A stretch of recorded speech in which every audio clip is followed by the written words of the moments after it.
আমরা অজুর শুরুতে বিসমিল্লাহ বলে অজু শুরু করব। প্রথমে দুই হাতের কবজি সহ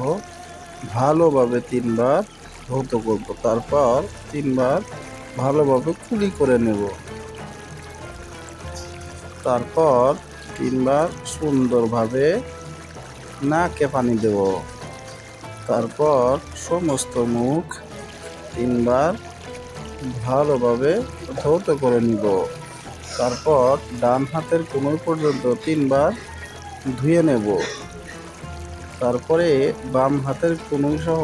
তিনবার ধুয়ে নেব, সমস্ত মাথা একবার মাসিহ করব, ডান পায়ের টাকনু সহ তিনবার ধুয়ে নেব, তারপর বাম পায়ের টাকনু সহ তিনবার ধুয়ে নেব। এরপর ওযুর দোয়া পড়ব, আশহাদু আল্লা